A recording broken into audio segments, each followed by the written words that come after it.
COVID testing in sport is a tricky business, very tricky. Yesterday I saw in the news that 16 NBA players have tested positive for COVID-19. Novak Djokovic most famously has tested positive this week, and several other tennis stars. If you're following the Premier League, several Premier League football players have tested positive for COVID-19. But it might not mean what you think it means. Professional sports are coming back, and the way this has been facilitated is largely through widespread COVID testing for the athletes and for the staffs. That makes sense, but there are some problems with this approach. In this video, I'm going to explain to you what the test results mean and why interpreting them might not be as simple as you might have thought. Again, remember, if you like the videos, the big three, like, subscribe, share, really helps me, really helps the community. But other than that, let's go.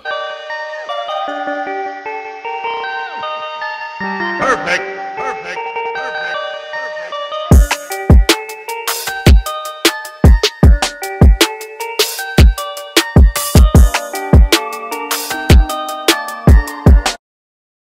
Message. Hi everyone, Dr. Matt here. Welcome to Doc in the Arena, where I tend to give you the medical aspect of sports topics. Today we're talking about COVID-19 testing in sport. The reason why this topic's important is because as professional sports restart, I'm pretty sure all of the major sports are going to have a policy in which all the athletes and the members of staff have to be tested multiple times a week. So I think it's important for you guys to understand what the testings are and the challenges that we may face. Now obviously I've been having to go through this with Project Screen in the Premier League, and although it's been fantastic, there's definitely been some rocky terrain we've had to go through. Right, so let's firstly just break down COVID-19 testing in general, okay? So there's two types of tests looking for two different things, okay? So the first one is the swab test, okay? So they put the swab back of your throat and up your nose. They then look at it and look for evidence of COVID-19, right? The specific aim of this test is to find out if you've got the COVID-19 virus now, so if it's in your system now.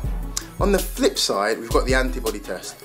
And the antibody test is a blood test which looks for evidence of you having COVID-19 in the past. So if you're positive for the antibody, that means your body has experienced COVID-19 and developed some sort of immune response to it. Before you ask, no, we don't know whether you having the antibody means that you're immune from having COVID-19 again, alright? We don't know. What I want to focus on today, however, is the swab test. So the RNA PCR test, which goes up your nose and the back of your throat, which is supposed to tell you whether you've got COVID-19 now. That's really important because this is what many sports are using to try and screen athletes and staff members before letting them compete. So really important. Now if we do this swab test, there's supposedly two outcomes, right? Number one, you're positive, so you have COVID. And number two, you're negative, so you don't have COVID, right? The issue with this is that no test is perfect. No test in life is perfect at all. And as a result of that, we end up with false positives and false negatives. So a false negative is being told that this person does not have COVID when they do.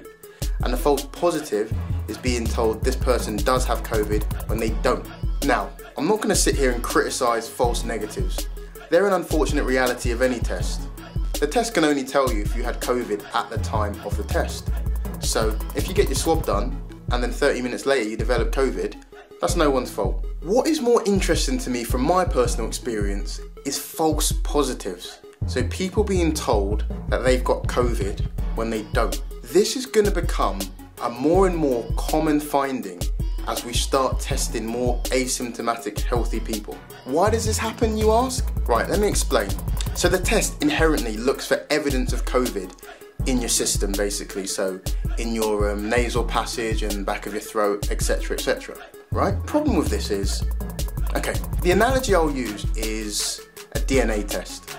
If you sat in a room, you used the computer and you left, a scientist could come in, they could sweep the keyboard and sweep the seat for DNA of you, and they will find evidence that you were sitting in that room at one point. They could not, however, say for certain that you were in that room right now. And it's the same with this COVID test. It shows evidence of COVID in the system, and it can show evidence of dead virus, but it's very difficult to tell whether this virus is an active infection or it's an old finding. The practical application of this is that if you've had COVID in the past, days, weeks, months in the past, you could still test positive on the swab test, despite being completely fine and completely safe. And this is the problem of testing people that are asymptomatic. You're going to find people who've had it way in the past that still test positive on these particular tests. And then the question becomes, what do you do with these people? Now it seems simple, just better safe than sorry, exclude them from competition or wait a week or whichever. But in practicality, that might not work. Listen to this. Paulo Dybala, Juventus striker, tested positive for COVID-19 for 6 straight weeks, despite obviously feeling much better, feeling completely well in and of himself and having no symptoms. That meant obviously he couldn't train, he couldn't hang out with anyone, he was completely isolated. And fortunately he wasn't within the season, so they weren't playing at that moment in time. But if you translate that, you can imagine, say for example, you're a tennis player and you got to the US Open final, everything's been going well, you have a test 2 days before the final, and for some reason you test positive, despite being completely fine. What are we going to do? Are we going to say he can't compete in the final, the apex of his career? Or what? How are we going to play it? It's a very, very tricky situation, and I've been in that situation. It's a horrible one.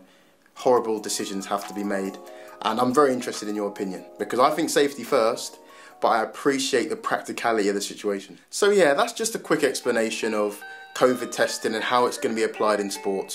To summarise, I think that most sports are going to require athletes to be tested once or twice a week while competing, so while in competition, and I think this could potentially cause problems for the false positives. I think going forward, I'm sure they will start using the antibody test and using different symptom scorings to create a bigger picture and hopefully not exclude people from competition who are safe to play. And that's the conundrum, As health professionals working in sport, we have to keep on top of things. We have to keep people safe, both players and staff. However, there are big consequences to false positives too, and being too risk averse can risk affecting the team and the individual, as well as the fans, negatively. So yes, what I suspect is a lot of these athletes that have tested positive for COVID-19 don't necessarily have an active COVID-19 infection, and they are, for want of a better phrase, false positives. So it's fine now in the sort of screening stage, but when they're actually in competition, these false positives have the potential to cause big disruption, especially as, for example, the NBA playoffs are coming along, tennis Grand Slams are coming along, the business end of the Premier League season's coming along. So it's definitely something to think about and something for you guys to be aware of going forward. I would be so interested in your opinion. Leave it in the comments or DM me direct, and I can do a follow-up vid to this if there's any more interest. All that's left to say is, listen, if you find this stuff interesting and enjoyable, remember, share, like, subscribe. The big 3 helps me out, really helps build the community. I really enjoy doing this, so get involved and let's make this a conversation. You guys take care. I'll see you on the next video.